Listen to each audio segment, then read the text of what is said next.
for Barry Kaufman.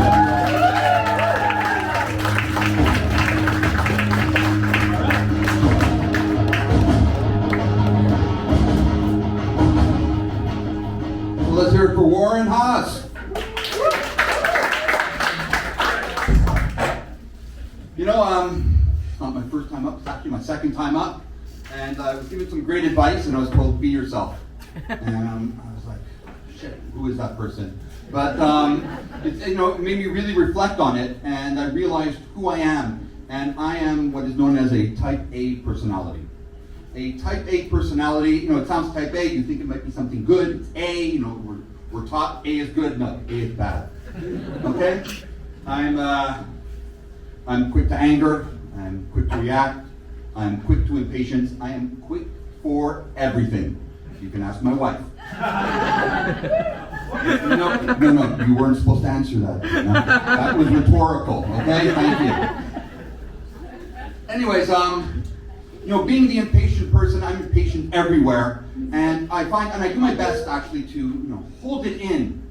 But for somehow, and I know there's some people who have children in the crowd, because I know some of you. Hello. Our children have a way of just killing that facade that we're calm people, okay?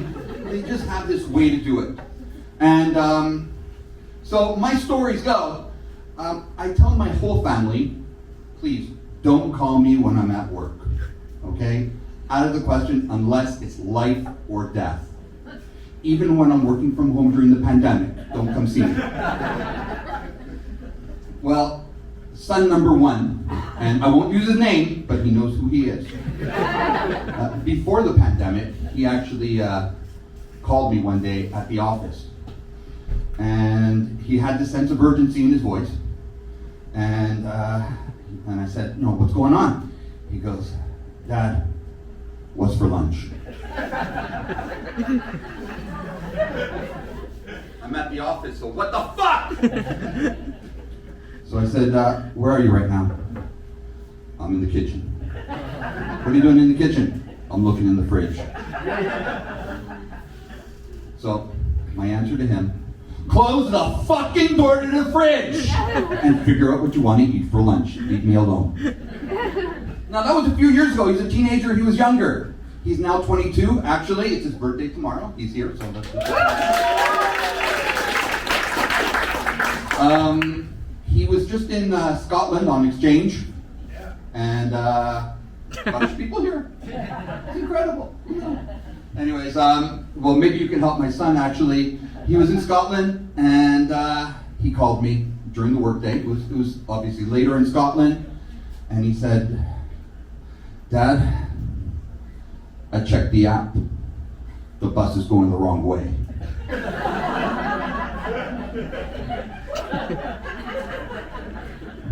Yes, it's a what the fuck moment. Now, I'm a concerned parent. I want to get to the bottom of this, okay? I said, son, put on the bus driver. No, I didn't say that. What I said is, get the fuck off the bus and cross the street. So, the segues are always really hard. But I was visited by HR a couple of weeks ago. First time I was visited by HR, and it was unexpected. They walk up, they come into I don't really have an office at the university, but they came to see me and they said, Professor Kaufman, which is really great because they're so formal. I've never felt like a professor.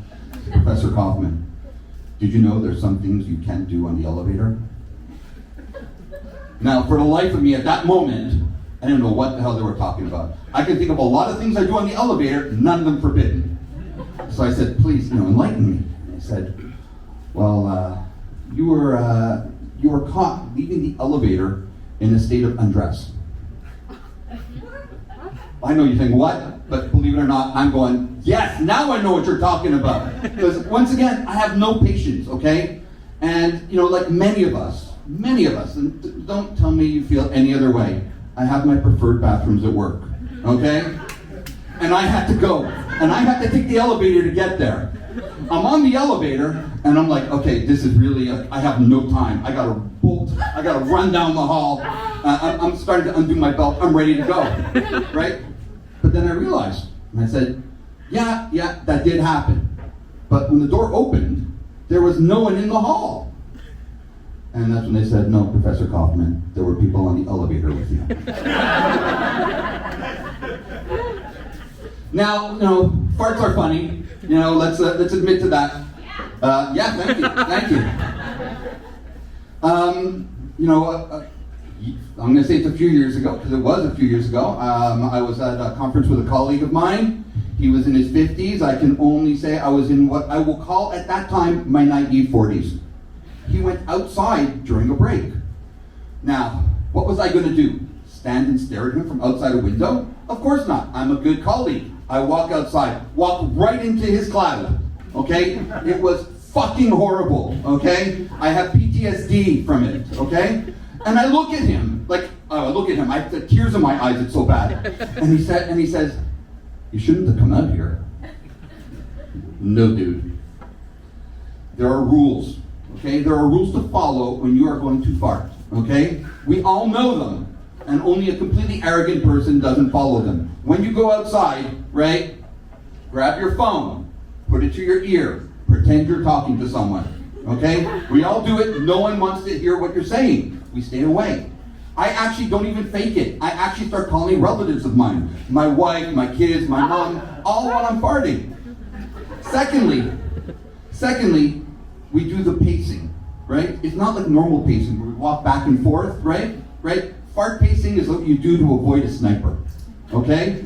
There's shifting speeds, zigzagging, maybe some ducking. That's what we do. And the elevator fart has got to be the fucking worst thing you can ever do to someone, okay?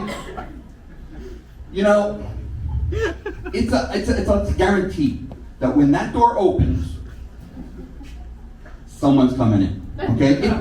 You could be on the express elevator. When that door opens, someone's coming in. Which leads me to the second visit I had from HR a couple of weeks ago. I won't go into the details, but I did get a warning.